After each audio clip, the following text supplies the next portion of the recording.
आज डेट है 30 अगस्त। ये मेरी इंट्रो वीडियो है। तो इंट्रो वीडियो मैं अकाउंटिंग का ले रहा हूँ। इसमें मैं पहला चैप्टर आप लोगों का है इंट्रोडक्शन टू अकाउंटिंग। ये पहला चैप्टर है और सीबीएसई में करिकुलम अभी रिवाइज हुआ है, करिकुलम 2020 का। ये शायद रिवाइज है या पता नहीं, मैंने तो सीबीएसई की वेबसाइट पे चेक किया था। एक सेकंड,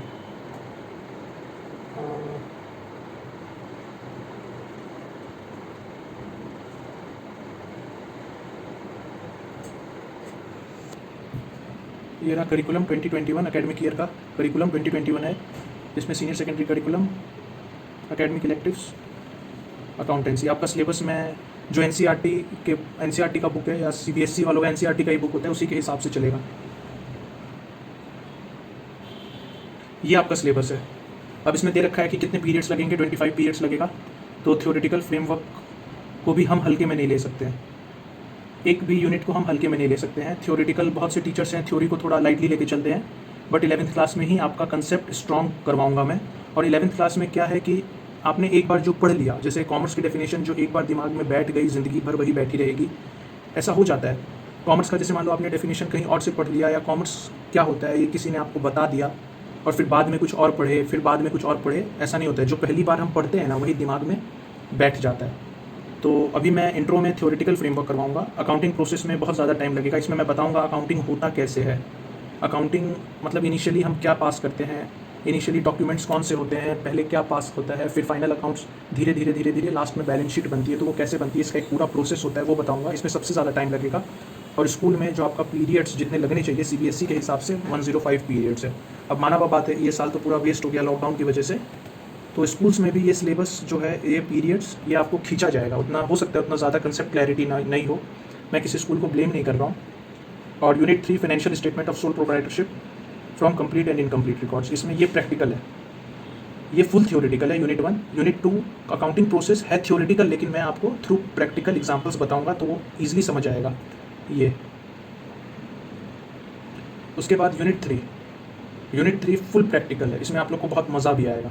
यूनिट 1 और 2 थोड़ा बोरिंग है, लेकिन मैं पूरी कोशिश करूंगा मैं आप लोगों को बोर ना करूं। यूनिट 4 कंप्यूटर्स इन अकाउंटिंग, मतलब अकाउंटिंग में कंप्यूटर्स का क्या रोल है, वो है यूनिट 4। पहले हम लोग के पेरेंट्स या दादाजी, पहले वो क्या करते थे, बही खाते में अकाउंटिंग करते थे, वो हाथ से लिखते थे, कॉपी पेन यूज़ करते थे। बट अब सब कुछ कंप्यूटराइज्ड हो गया। आपके घर में आपके फादर्स, या अगर आपके फादर जॉब करते हैं तो आपने किसी दूसरे से या आपके फ्रेंड्स के फादर से सुना होगा, टैली करके एक सॉफ्टवेयर होता है, तो वो कंप्यूटर पे होता है वो सॉफ्टवेयर, और उसमें अकाउंटिंग की जाती है। तो वो है हल्का फुल्का, यहाँ होना चाहिए कंप्यूटर इन अकाउंटिंग। ये भी फुल थ्योरेटिकल है। तो फुल प्रैक्टिकल है यूनिट 3, इसमें बहुत मज़ा आने वाला है आपको। और फुल थ्योरेटिकल है यूनिट 1 और यूनिट 4 और यूनिट 2। बट यूनिट 2 मैं और यूनिट 1 इंटरेस्टिंग करने की कोशिश करूँगा पूरी तरीके से। और यूनिट 4 धीरे धीरे आप समझ ही जाओगे। यूनिट 4 का उतना रेलेवेंस होता तो नहीं है, बहुत से टीचर्स तो इसे छुड़वा ही देते हैं, बट मैं आपका पूरा 100% सिलेबस करवाऊँगा। मेरा टारगेट यही रहेगा कि आपके 95+ मार्क्स आएँ, और आपको भी पूरी एफर्ट देना पड़ेगा। प्लस होमवर्क मैं जो भी बोलूँगा आप करो, नहीं करो, आपने तो मेरे को पैसा दे दिया है, बट मैं चेक करूँगा। और हो सके अगर तो मैं मॉनेटरी पेनल्टी भी लगाऊंगा, जैसे 100 रुपीज़ फ़ाइन, 200 रुपीज़ फ़ाइन, और वीकली या मंथली रिपोर्ट जाएगी आपके पेरेंट्स को। और मैं टेस्ट भी कंडक्ट करूँगा। टेस्ट में मैं जो क्वेश्चंस करूँगा वो पूरे सिलेबस का क्वेश्चन नहीं होगा। जो मैं टेस्ट लूँगा और उसमें जो मैं क्वेश्चंस पूछूंगा वो आपके सिलेबस का क्वेश्चन नहीं होगा, वो पूरा कंसेप्ट बेस्ड क्वेश्चन मैं पूछूंगा। जो क्वेश्चंस मैंने दिया है, अगर वो आपने अटेम्प्ट कर लिया तो आपका कंसेप्ट क्लियर है, नहीं तो आपका कंसेप्ट गोल है। 11th 12th में जो सीबीएसई ने आपका जो भी कोर्स डिज़ाइन किया है वो बहुत ज़्यादा कंसेप्चुअल नहीं है। ये मैंने भी धीरे धीरे रियलाइज़ किया। मतलब जब मैंने 11th 12th किया, उसके बाद में ग्रेजुएशन किया, सीए में आया, तो मैंने धीरे धीरे रियलाइज़ किया सीए में कि जो हमें 11th 12th में पढ़ाया जाता है वो पूरी तरीके से कंसेप्चुअल नहीं होता है। दो चीज़ होता है, एक होता है कंसेप्ट, एक होता है पूरा कंसेप्चुअल, और दूसरी चीज़ होती है कि क्या रेलिवेंट है एग्ज़ाम में लिखने के लिए।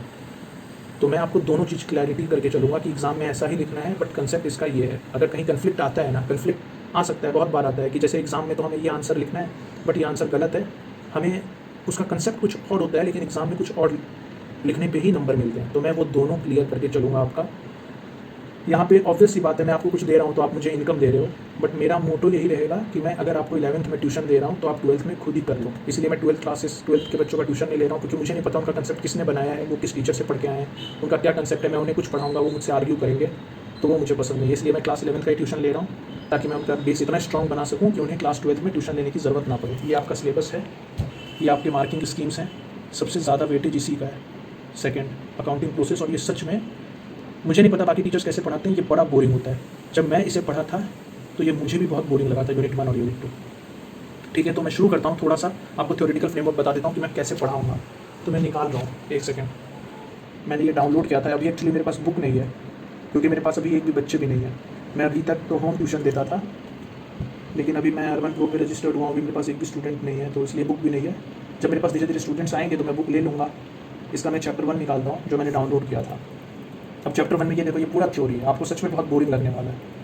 ठीक है, तो मैं आपको ये पेज समझाता हूँ ये एक्चुअली में है क्या। ठीक है, तो स्टार्ट करते हैं। पहले क्या होता था, पहले अकाउंटिंग को एक लिमिटेड होता था। पहले अगर आप बिजनेस फैमिली से बिलोंग करते हो या नहीं भी करते हो, अगर आप करते हो तो आपको पता होगा पहले क्या होता था। पहले मुनीम जी होते थे, वो हमारा सारा बही खाता देखते थे। अकाउंटिंग बुक्स को मैं बही खाता बोल रहा हूँ क्योंकि पहले बही खाता ही बोलते थे, आज भी बहुत लोग बही खाता बोलते हैं। वो क्या होता था, मुनीम जी होते थे, वो नॉर्मल आते थे, वो आपका बही खाता चेक करते थे और हम पैसा खर्च करें। जैसे मान लीजिए हमने 1 लाख का माल खरीदा तो हम मुनीम जी को बोल देते थे, मुनीम जी हमने 1 लाख का माल खरीदा है, आप बही खाता में लिख देना कि हमने 1 लाख का माल खरीदा है। तो इसमें जो पहला पेज है इसमें लिखा है, over the centuries accounting has remained confined to the financial record keeping function of the accountant. मतलब अकाउंटेंट का काम सिर्फ होता था फाइनेंशियल रिकॉर्ड को कीप करना, ये फंक्शन होता था किसका, अकाउंटेंट का। लिखा क्या है, ओवर द सेंचुरीज, मतलब काफ़ी टाइम पहले अकाउंटिंग वो कन्फाइंड था, मतलब लिमिटेड था। किस हद तक लिमिटेड था कि रिकॉर्ड कीपिंग फंक्शंस तक। मतलब मुनीम है ना, वही खाते को मतलब अपने पास रखता था, उसे लिखता था। Financial record keeping, financial record, सिर्फ फाइनेंशियल रिकॉर्ड। मुनीम जी 1 लाख रुपया का आप मैं माल खरीदा हूँ, आप वो लिख दो, तो 1 लाख रुपए, यहाँ पे रुपया इन्वॉल्व है ना, तो वो फाइनेंशियल रिकॉर्ड हो गया। ठीक, उसको कीप करता था, ये उसका फंक्शन था अकाउंटेंट का। But due to change in business environment, अब क्या हुआ, बिजनेस एनवायरनमेंट चेंज हो गए, अमेजॉन आ गया, फ्लिपकार्ट आ गया, धीरे धीरे लोग ऑनलाइन सामान मंगाने लग गए। जब अमेजॉन फ्लिपकार्ट नहीं था तभी भी लोग फॉरेन से अगर सामान मंगा रहे हैं तो वो इंटरनेट के थ्रू ही ऑर्डर देते थे और उनका सामान उनके पास आ जाता था। तो जब कंप्यूटर आया तो फ्रॉड्स भी बढ़ने लग गए। आप कोई ट्रांजैक्शन कर रहे हो, आपके मोबाइल में मैसेज पॉपअप होता है, उस पर जैसे जैसे हम लोग तो चलो पढ़े लिखे, हम लोग जनरली मैसेज पढ़ लेते हैं, मम्मी पापा हैं उनको उतना आइडिया नहीं होता है, उनके हाथ से मान लीजिए स्मार्टफोन का गलती से कोई लिंक दब गया और सीधा पेटीएम खुलता है, उन्हें लगता है कि कोई आदमी पैसे दे रहा है, वो फिर से टच कर देते हैं और पेटीएम से पैसा उड़ जाता है। तो फ्रॉड्स बहुत होने लग गए। बैंक से किसी का पैसा निकल जाता है, जैसे कॉल्स आते थे ओटीपी क्या है। इस पर आपने एक वेब सीरीज़ भी आया था जाम तारा करके, वो हो सकता है आप लोगों ने बहुतों ने देखा, उसमें यही दिखाया गया। तो ऑनलाइन फ्रॉड्स बहुत ज़्यादा बढ़ गए। तो रोल ऑफ अकाउंटेंट और function of accountant, role and function दोनों ऑफ अकाउंटेंट है ना, चेंज हो गया। मैं यहाँ पे चेंज बोल रहा हूँ, लेकिन बुक में आपको वर्ड मिलेगा रीअसेस। बुक में जो लिखा है मैं वो पढ़ के बताता हूँ। बुक में लिखा है, but today's rapidly changing business environment has forced the accountants to reassess their roles and functions. आज का जो माहौल है, इतनी तेज़ी से जो बदल रहा है, आजकल का बिजनेस का जो माहौल है वो बहुत तेज़ी से बदल रहा है और उसके कारण अकाउंटेंट्स मजबूर हो गए हैं कि वो अपने रोल और फंक्शन को रीअसेस करें। रीअसेस मतलब चेंज करें। रीअसेस का मतलब चेंज भी आप बोल सकते हो, रिव्यू भी बोल सकते हो। जैसे मान लो आपने कोई कुछ रीअसेस करो, मतलब फिर से देखें, फिर से हम अपने रोल और फंक्शंस को समझते हैं। अकाउंटेंट्स, अब एक मुनीम जी थे बूढ़े से, तो वो अपना मुनीमगिरी करते थे। अब बूढ़े मुनीम जी कौन थे, ओवर द सेंचुरीज़ वाले, जिनका काम था, मालिक ने बोल दिया कि 1 लाख का माल खरीदा है, चुपचाप रिकॉर्ड कर दो। लेकिन फिर जब उनका बेटा आया, उनका बेटा दिखता है कि अच्छा पिताजी तो सिर्फ रिकॉर्ड कीपिंग करते थे, लेकिन मेरे टाइम पे तो फ्रॉड बहुत ज़्यादा बढ़ गया है, तो मुझे अपना रोल और फंक्शन को चेंज करने की ज़रूरत है। अब उसका रोल और फंक्शन है ना, आज के डेट में अकाउंटेंट का रोल और फंक्शन सिर्फ ऑर्गेनाइजेशन तक सीमित नहीं रहा है। अकाउंटेंट यानी मुनीम को कौन रखेगा, एक बिजनेसमैन ही रखेगा, एक धंधे वाला आदमी ही अपने अकाउंटेंट को रखेगा। अगर आपके फादर जॉब करते तो उनसे पूछना उनकी कंपनी में अकाउंटेंट कौन है, उसका क्या नाम है। हर कंपनी में अकाउंटेंट होता है। अगर आपके फादर बिजनेस करते हैं तो उनसे पूछना कि हमारा अकाउंटेंट कौन है, क्योंकि उनका भी कोई ना कोई अकाउंटेंट ज़रूर होगा। अगर नहीं होगा तो वो खुद अपना अकाउंट्स देखते होंगे। ठीक है, तो अब जब बिजनेस चेंज हो रहा है, बिजनेस का माहौल चेंज हो रहा है, तो अकाउंटेंट का रोल और फंक्शन, ध्यान देना मैं यहाँ पे बात कर रहा हूँ रोल और फंक्शन दोनों का मैं बात कर रहा हूँ। ये रहा रोल, नहीं एक सेकेंड, ये रोल एंड फंक्शंस, मैं इन दोनों चीज़ों की बात कर रहा हूँ। अब इन दोनों में बहुत लोग इसको सिमिलर लेके चलते हैं, मैं इन दोनों का डिफरेंस बताता हूँ आपको। जैसे रोल मतलब क्या होता है, पोजीशन होता है, एक पोजीशन है। जैसे और फंक्शन, जैसे मैं क्या बोलूँ, अकाउंटेंट एक पोजीशन है। जैसे नहीं होता इस कंपनी में अकाउंटेंट की पोस्ट खाली है, तो अकाउंटेंट एक पोजीशन है। लेकिन अकाउंटेंट का फंक्शन क्या है, तो अकाउंटेंट का फंक्शन है रिकॉर्ड करना ट्रांजैक्शन को। अगर फ्रॉड हो रहे हैं या किसी चीज़ का, अगर मैनेजमेंट खुद, मतलब जो ओनर है वो खुद फ्रॉड कर रहा है, तो उसको देखना, फंक्शन काफ़ी सारे हो सकते हैं लेकिन रोल एक ही होता है। जैसे मैं दूसरा एग्जांपल देता हूँ, जैसे टीचर होता है, टीचर का रोल क्या होता है, इज़ टू गाइड स्टूडेंट्स, और टीचर का फंक्शन क्या होता है, टीचिंग स्टूडेंट्स। स्टूडेंट्स को वो पढ़ाते हैं, असेस करते हैं, वो स्टूडेंट्स को देखते हैं कि स्टूडेंट्स कैसा इंप्रूवमेंट कर रहा है। पेरेंट्स टीचर्स मीटिंग में वो शिकायत भी कर देते हैं, कई बार गाइड करते हैं। अगर स्टूडेंट कमजोर है तो उसे एक प्रॉपर रास्ते पे गाइड करते हैं, तो ये उसका फंक्शन है।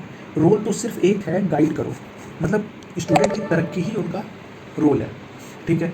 अब पेरेंट्स का क्या रोल होता है, पेरेंट्स का रोल होता है केयर करें चाइल्ड एंड फैमिली का, ठीक। और पेरेंट्स का फंक्शन क्या होता है, गुड एजुकेशन दें अपने बच्चों को, फैमिली का पूरा ध्यान रखें और अपने परिवार और अपने बच्चों के लिए सही डिसीजन लें, ये उनका फंक्शन होता है। तो अगर मैं बात करूँ, अगर मान लो ये सर्कल अगर रोल है ना, तो इस सर्कल के अंदर ही फंक्शन आते हैं। मतलब अगर किसी का रोल, जैसे रोल फंक्शन है ना, रोल को सपोर्ट देते हैं। अगर ये फंक्शन सही से होगा तभी वो आदमी अपना रोल ठीक से निभा पाएगा। अगर एक पेरेंट्स अपने बच्चे को गुड एजुकेशन दे पाएंगे, फैमिली केयर रख पाएंगे, डिसीजन मेकिंग बहुत अच्छा ले पाएंगे, तो ये फंक्शन वो बहुत अच्छे से कर पाएंगे। तो अगर कोई आदमी अपना फंक्शन अच्छे से कर रहा है तो वो रोल अपने आप अपना फुलफिल कर रहा है। तो यहाँ पे कौन सा वर्ड ध्यान रखने वाला बात है, रोल और पोजीशन, रोल और फंक्शन। रोल मतलब पोजीशन, फंक्शन मतलब परफॉर्मेंस, समझ रहे हो। अब उसके बाद आते हैं, अब एक मिनट, अब मैंने यहाँ तक पढ़ा दिया है सोसाइटी, ठीक है। मैंने अभी तक सिर्फ एक ही पैरा पढ़ाया है, और अब मैंने ये आप जैसे समझ चुके हो कि ये मैं बताया क्या हूँ, ठीक है। अब ये आप घर पे पढ़ना और इसका नोट्स बनाना। जो मैंने लिखा है, मैंने इसलिए पहले से लिख रखा है ताकि मैं आपको पढ़ाते वक्त मेरा लिखने का टाइम ना वेस्ट हो और मैं ज़्यादा से ज़्यादा पढ़ा सकूँ, ठीक है।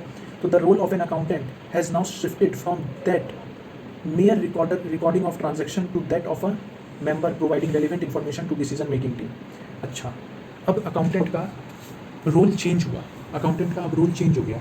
अब पहले क्या थे, अकाउंटेंट मुनीम जी थे, अब क्या हो गए, पार्ट ऑफ मैनेजमेंट हो गए अकाउंटेंट का। अब इसमें जो अभी जो मैंने लाइन पढ़ा है ना, उस लाइन में क्या था, अभी जो लाइन में पढ़ा हूँ उस लाइन में था कि अकाउंटेंट को कुछ कुछ बातें बतानी चाहिए, मैनेजमेंट को रिलेवेंट इन्फॉर्मेशन देना चाहिए, ऐसा इन्फॉर्मेशन देना चाहिए जिससे मैनेजमेंट या आपके पापा, अगर आपके पापा बिजनेस में है तो अकाउंटेंट एंड आपके फादर को ऐसा ऐसा इन्फॉर्मेशन देता होगा जिससे आपके पापा अच्छा डिसीजन ले पाते होंगे। जैसे मान लीजिए आप अकाउंटेंट को आपके पापा बोल रहे हैं इतने का माल खरीद लिया, इतना माल बिक गया, रिकॉर्ड कर लेना, अकाउंटेंट रिकॉर्ड भी कर रहा है। फिर आपके पापा बोल रहे हैं कि मैं कल माल खरीदने जाऊँगा, तो अकाउंटेंट बोलेगा अभी मत खरीदिए माल, अभी हमारे पास पैसा सिर्फ मान लीजिए इतना है, सपोज़ करिए पैसा सिर्फ 2 लाख ही रुपया है, इस साल बिक्री भी नहीं हुई लॉकडाउन की वजह से, उतना धंधा अच्छा भी नहीं चला, माल खूब सारा पड़ा है, तो आप माल नहीं खरीदो। ये इन्फॉर्मेशन दिया अकाउंटेंट ने आपके फादर को, तो अब आपके फादर क्या बोलेंगे, अब आपके फादर को डिसीजन लेना अल्टीमेटली। क्यों, क्योंकि अकाउंटेंट आपके फादर के लिए काम कर रहा है ना, तो आपके फादर यहाँ पे डिसीजन मेकर है। अब उन्हें ये डिसीजन लेना है, वो कह सकते हैं अकाउंटेंट को नहीं मैं तो माल खरीदने जाऊँगा, या फिर वो कह सकते हैं आपके फादर को कि ठीक है आप सही कह रहे हो, इस साल धंधा पिट गया, पैसे भी कम है, माल मैं खरीद ही नहीं पाऊँगा, सारा माल तो गोडाउन में पड़ा है, तो मैं माल खरीदने नहीं जाऊँगा। तो ये लाइन वही है यहाँ पे, the role of an accountant has now shifted. अब अकाउंटेंट का रोल शिफ्ट हो गया है।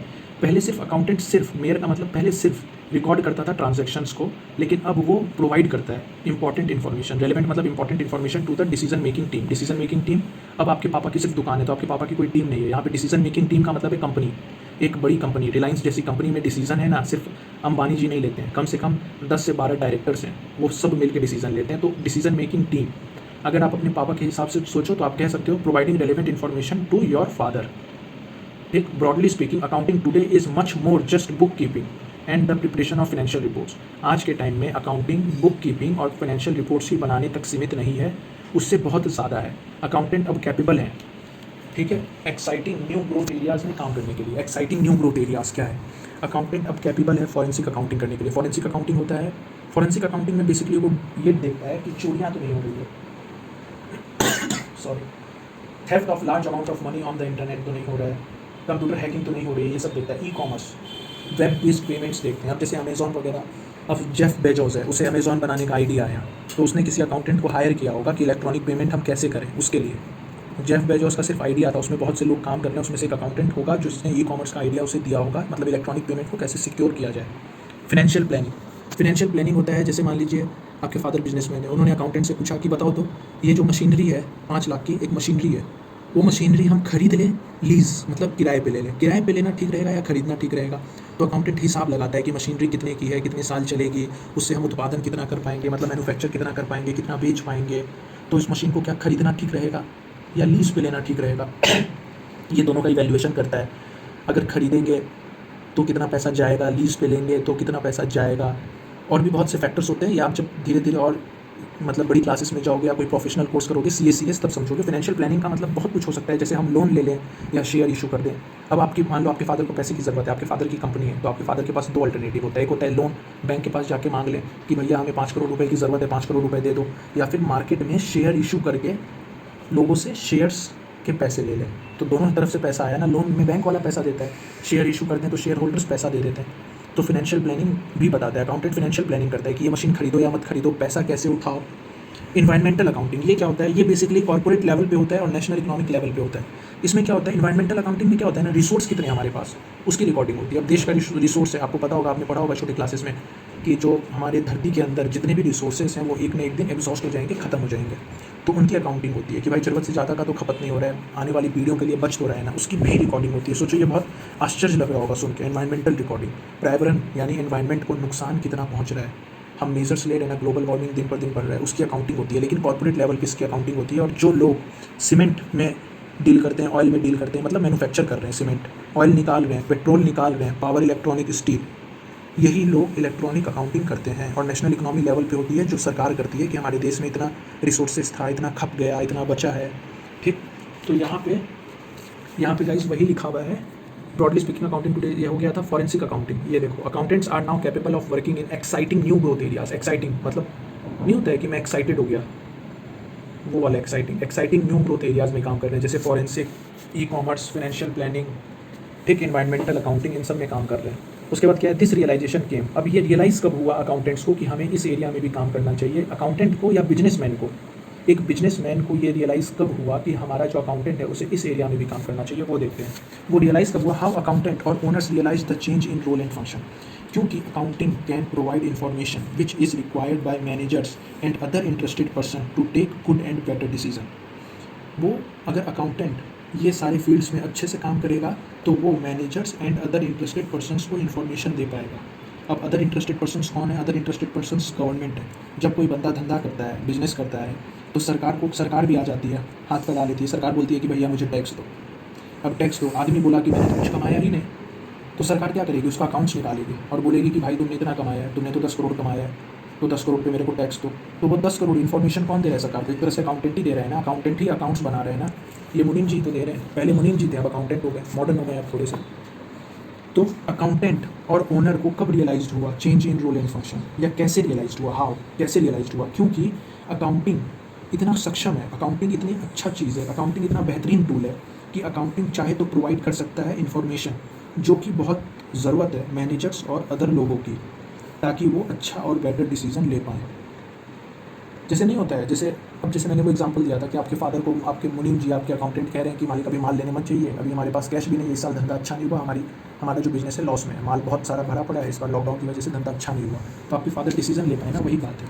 अकाउंटिंग बेसिकली फैसिलिटेट करता है डिसीजन मेकिंग में, अकाउंटिंग हेल्प करता है कि एक आदमी अच्छा डिसीजन ले पाए। तो अब आप देखिए, मैंने आपको ये सब पढ़ा दिया है। This realisation came due to the fact that accounting is capable, accounting इतना सक्षम है of providing the kind of information that managers and other interested person। अब मान लीजिए आपकी परचूने की दुकान है, ठीक, बहुत से लोगों की, बहुत से बच्चों की होगी।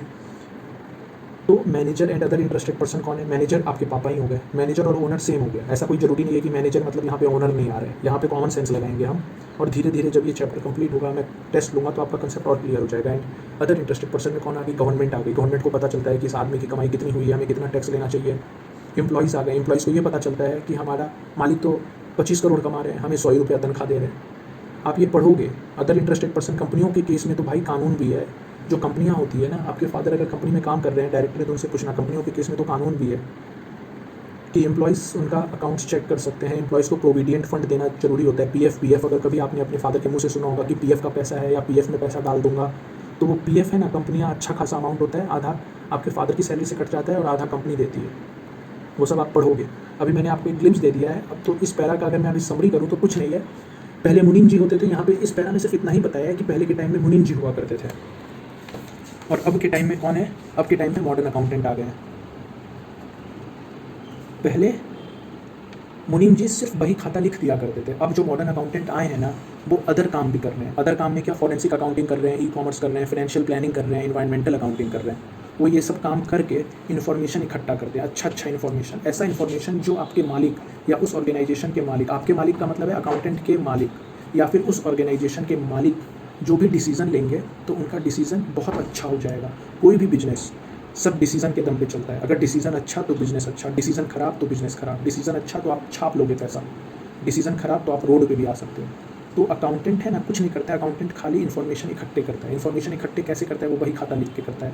अब टैली आ गया तो टैली में अकाउंटिंग करके करता है। बहुत लोगों के पापा ही ओनर भी होंगे, अकाउंटेंट भी होंगे। यहाँ वो चीज़ भी हो सकता है, अगर आपके फादर ही ओनर हैं, अकाउंटेंट हैं, तो आपके फादर को पता है इन्फॉर्मेशन, और उस इन्फॉर्मेशन के दम पे वो अच्छा डिसीज़न लेते हैं, और वो डिसीज़न आपके बिजनेस में बहुत महत्वपूर्ण होता है, बहुत ज़्यादा इंपॉर्टेंट होता है। ठीक है बच्चों, अगर इसमें कोई डाउट है, this introductory chapter therefore deals with the nature, need and scope of accounting in this context. ठीक, मेरा टीचिंग स्टाइल थ्योरी का यही होगा। इसमें हो सकता है थोड़ा ज़्यादा देर लगाए, क्योंकि अभी आप 11th क्लास में आए हो, ये चैप्टर आपके लिए बिल्कुल नया है, इस वजह से। लेकिन धीरे धीरे जब इस पर ग्रिप पड़ेगी, अभी क्या है, अभी आप कंफ्यूज भी हो सकते हो। मैनेजर, मेरे फादर का तो बिज़नेस का दुकान है, वो तो मैनेजर है नहीं, तो मेरे पापा का तो बात हो नहीं रहा है, तो आप अपने पापा से पूछने चले गए, पापा हम लोग का मैनेजर कौन है? तो इसलिए मैं थोड़ा खींच रहा हूँ ताकि एक बार आप समझ जाओ।